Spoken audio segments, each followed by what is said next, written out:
não dá para lidar com os momentos difíceis no trabalho com mais elegância e agilidade? Será que não dá para trabalhar melhor e ter mais tempo e energia para se divertir fora do trabalho?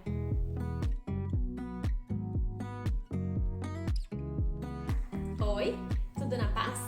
Eu sou a Marta e esse é o Sunny Self, o canal que te ajuda a construir a tua melhor versão através de um conteúdo inspirador e estratégico.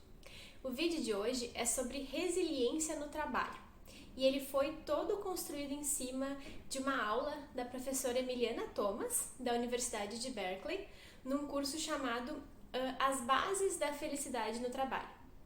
Esse curso sugere um modelo de 4 componentes para aumentar a felicidade no trabalho e um dos componentes é a resiliência.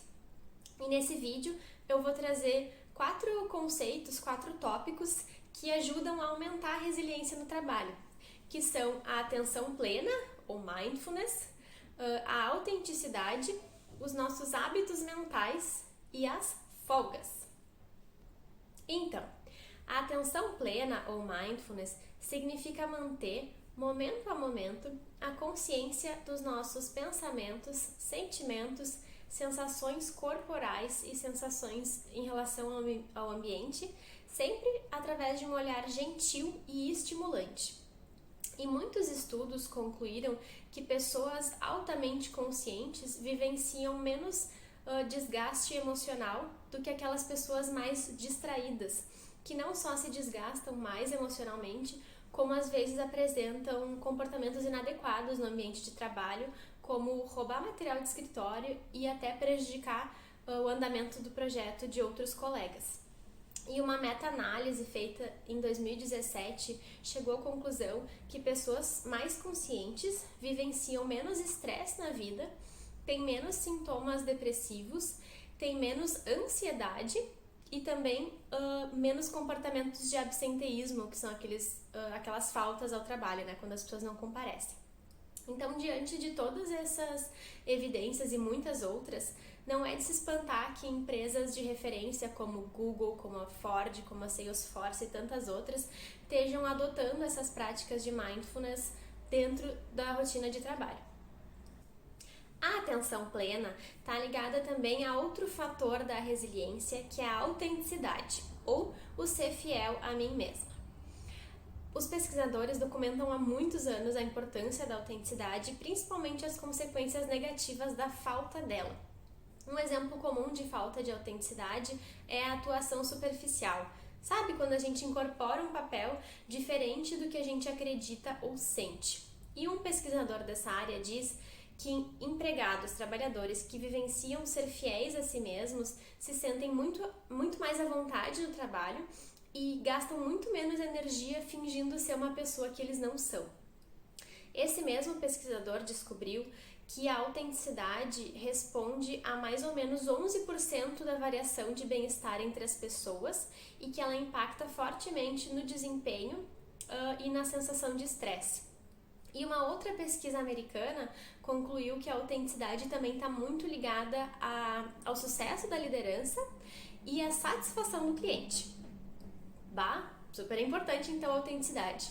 E como é que será que a gente desenvolve ela? Eles criaram um termo, não sei, eu não conhecia pelo menos, chamado hemodiversidade. O que os estudos descobriram é que abraçar e expressar uma variedade de sentimentos é muito mais valioso tanto para o bem-estar quanto para a resiliência do que ficar se esforçando em sentir e demonstrar só sensações positivas.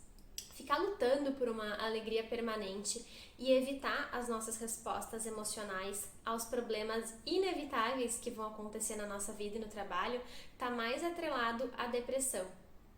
E como é que então a gente pode desenvolver essa hemodiversidade? Através da própria atenção plena, porque ela nos ajuda a ficar mais conscientes dos nossos sentimentos e sensações, sem um olhar crítico e julgador. Então a gente vai estar mais preparados a saber como lidar com essas sensações e como comunicar elas para as outras pessoas. Outra área importante para desenvolver a resiliência no trabalho são os nossos hábitos mentais, que são a forma com que dia após dia às vezes sem se dar conta, a gente constrói o nosso entendimento sobre as nossas próprias experiências, sobre as outras pessoas e sobre o mundo ao nosso redor. E um dos hábitos mentais mais importantes para desenvolver resiliência é o otimismo, que segundo Martin Seligman, consiste em entender os eventos positivos através de aspectos internos, permanentes e difundidos, e encarar os eventos negativos como causas externas, temporais e específicas daquela situação. E para fortalecer essa visão otimista, alguns estudos descobriram que registrar pensamentos otimistas ou visões otimistas acaba reforçando e facilitando a consolidação de uma visão mais otimista, que no fundo significa enxergar o mundo através de uma lente de abundância em vez de uma lente de escassez e conseguir imaginar resultados positivos independentemente do que estiver acontecendo. E um outro hábito mental que colabora com a resiliência é a chamada mentalidade de crescimento. Mentalidade de crescimento é uma tese, é uma área que a professora Carol Dweck, da Universidade de Stanford, passa toda a sua carreira pesquisando e defendendo.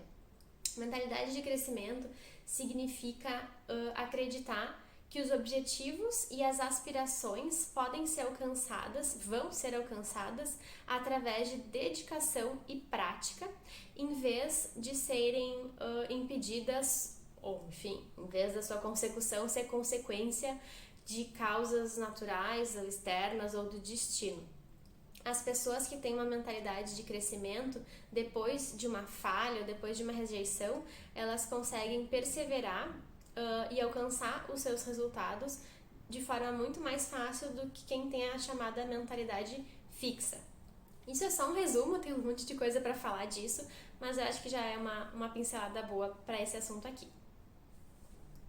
Outro hábito mental que colabora para a resiliência no trabalho é o chamado satisfatório, que basicamente é o oposto de ser perfeccionista, porque os perfeccionistas são mais propensos a serem viciados em trabalho e têm muito mais dificuldade em encontrar um equilíbrio entre a vida pessoal e a vida profissional. Os satisfatórios, eles conseguem encontrar soluções mais simples nas circunstâncias que se apresentam, com os recursos que estão ali facilmente disponíveis, em vez de ficar tentando encontrar a melhor solução do mundo e investindo muito tempo nisso, como é o costume dos perfeccionistas. O último hábito mental resiliente é a autocompaixão, que é ser gentil e compreensivo com a gente mesmo, em vez de ser super autocrítico quando a gente falha, ou quando a gente erra, ou quando acontece algum problema. Um estudo com candidatos a emprego mostrou que as pessoas com níveis mais elevados de autocompaixão sentiram menos estresse e se sentiram mais tranquilos durante o processo, mesmo quando não estavam fazendo progresso. As pessoas com autocompaixão mais elevada respondem de forma mais resiliente a eventos negativos, como um feedback crítico ou uma falha acadêmica. E os pesquisadores validaram já várias ferramentas ou várias metodologias para a gente diminuir essa voz autocrítica que fica dentro da nossa cabeça e nos atrapalha tantas vezes. Uma das formas é escrever sobre essa situação difícil, usando uma linguagem de compaixão que tu usaria se estivesse conversando com um amigo. Como é que tu responderia a um amigo que vem te falar sobre o seu fracasso em alguma área, né? Usando a mesma linguagem que tu usaria com ele, que provavelmente é muito menos dura e muito mais acolhedora do que a linguagem que tu fala contigo mesmo. Abordados então todos esses hábitos mentais, o último tópico relacionado ao que a gente pode fazer para aumentar nossa resiliência no trabalho é a chamada folga ou descanso. Como é que é a tua vida fora do trabalho? Existe uma coisa dessas? Tu consegue tirar férias? Um estudo de 2014 que analisou diários constatou que as pessoas que passam mais tempo se divertindo, sentindo prazer em atividades externas ao trabalho demonstraram melhor recuperação ao trabalho. Ou seja, elas se sentiram mais tranquilas e mais dispostas como se tivessem mais tempo para recuperar suas energias frente àqueles problemas, aquelas falhas que podem acontecer no trabalho. E um outro estudo sugeriu que ao mesmo tempo que se sentir mal com uma falha ou com um desempenho ruim no trabalho leva ou pode levar à depressão, o se distanciar do trabalho enfraquece esse vínculo e ajuda a pessoa a se recuperar mais fácil de um problema mais sério. E outro fator muito importante de descanso são as férias. Então, pesquisas usando autorrelato e também medidas fisiológicas sugeriram que um bem-estar prejudicado, com um nível de estresse mais profundo e persistente, pode ser recuperado com férias.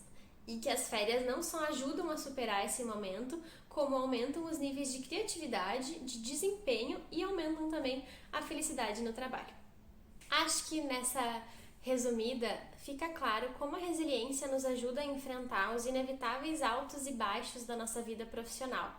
E, reforçando o que eu falei no início, ele é um dos 4 elementos desse modelo da Universidade de Berkeley sobre felicidade no trabalho, né? Composto por 4 elementos, e hoje eu falei só da resiliência. E as formas de fortalecer a nossa resiliência são várias, como eu falei, e vão desde manter uma prática de atenção plena, de mindfulness, até melhorar o aproveitamento de uma folga. Ou seja, tá de folga, aproveita aquele momento, não fica pensando no trabalho, não fica misturando momentos de folga com fazer mais uma tarefa e ficar registrando e-mails, né? Muitas pessoas falam da importância da gente definir um dia para descansar e naquele dia a gente só descansa. Porque principalmente quem tem o seu próprio negócio tende a ficar sempre pensando no trabalho e não consegue tirar um dia realmente para não pensar nisso. E isso é muito importante. Por hoje é isso. Eu espero que tu tenha gostado. Se tu acha que esse conteúdo pode ser útil para alguém que tu conhece, eu fico muito agradecida se tu puder compartilhar. Te lembro de ativar as notificações, caso ainda não estejam ativadas, para tu continuar recebendo esse conteúdo que eu faço com tanto carinho, que eu espero que seja um conteúdo que te entregue algo de valor, que seja estratégico e te inspire de alguma forma. Meu desejo é que tanto eu quanto tu continuemos a nossa caminhada por construir a nossa melhor versão através de comportamentos mais conscientes, através de uma postura mais leve, com mais autocompaixão. E eu acho muito que todos esses conhecimentos que eu estou estudando aqui em Lisboa e que eu gosto tanto de pesquisar ajudam a construir essa vida que eu desejo pra mim e que provavelmente se tu tá aqui no canal, tu deseja pra ti também. É isso! Espero que você tenha gostado e até o próximo vídeo. Tchau!